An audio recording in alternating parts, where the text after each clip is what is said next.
ದೇವರು, ಮತ, ಧರ್ಮ ಎಂಬುದು ಎಲ್ಲರಿಗೂ ಒಂದು ಹಿಂಸೆಯ ದಾರಿಯನ್ನು ತೋರಿಸುವಂತಹ ಒಂದು ವಿಧಾನವೆಂಬುದನ್ನು ನಾವು ಅರಿಯಬಹುದು. ಯಾವ ಧರ್ಮದಲ್ಲಿ ಹಿಂಸೆಯನ್ನು ತೋರಿಸಿಲ್ಲ, ಯಾವ ಧರ್ಮ ಗ್ರಂಥಗಳಲ್ಲಿ ಹಿಂಸೆಯ ಮಾರ್ಗವನ್ನು ತೋರಿಸಿಲ್ಲ.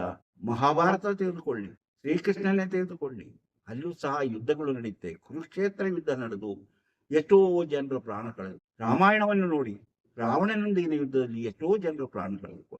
ಮಹಾವೀರನ ನೋಡಿ, ಬುದ್ಧನ ನೋಡಿ, ಅಂತಹ ಧರ್ಮದಲ್ಲೂ ಸಹ ಹಿಂಸೆಯು ಬಹಳ ನಡೆಯಿತು.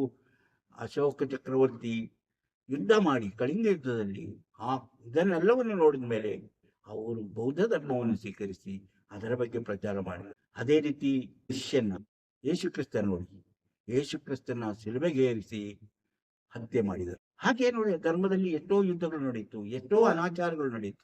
ಇಸ್ಲಾಂ ಧರ್ಮದಲ್ಲೂ ಸಹ ಪೈಗಂಬರ ಮೇಲೆ ಎಷ್ಟೋ ದಾಳಿಗಳಾಯಿತು.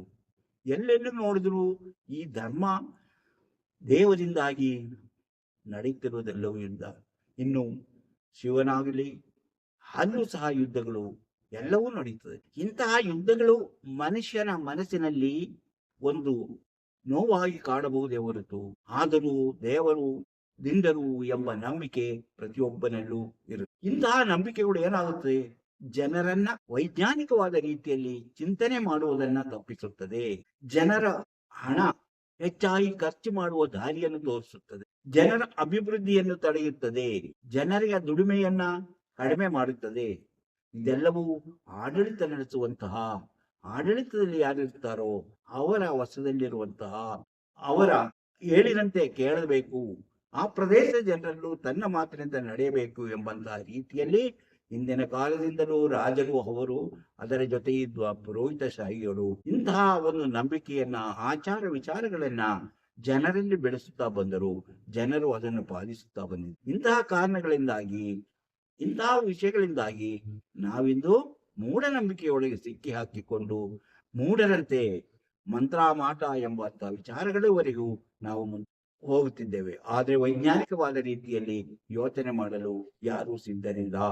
ವೈಜ್ಞಾನಿಕವಾದ ರೀತಿಯಲ್ಲಿ ನಾವು ಯೋಚನೆ ಮಾಡಿದಾಗ ಪ್ರಶ್ನೆ ಕೇಳುತ್ತೇವೆ.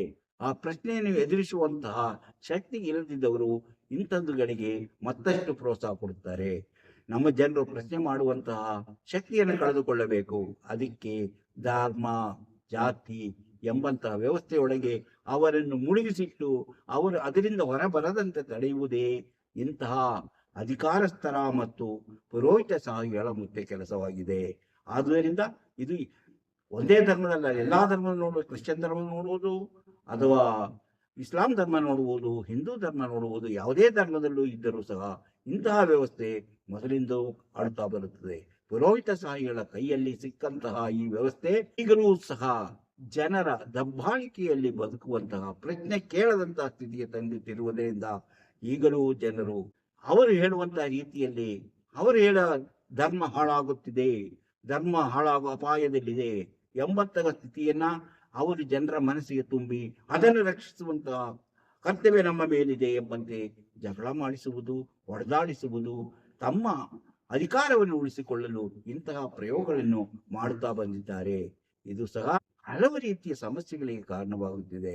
ಅಂದರೆ ದೇವರಾಗಲಿ ಮತ ಧರ್ಮಗಳಾಗಲಿ ಯಾವುದೇ ರೀತಿಯಲ್ಲೂ ಜನರಿಗೆ ಒಳಿತನ್ನು ಮಾಡುತ್ತಿಲ್ಲ ಎಂಬುದನ್ನ ನೀವು ನಡೆದಿರುವಂತಹ ವಿಚಾರಗಳನ್ನ ಗಮನಿಸುತ್ತಾ ಬಂದರೆ ನಿಮಗೆ ತಿಳಿಯುತ್ತದೆ.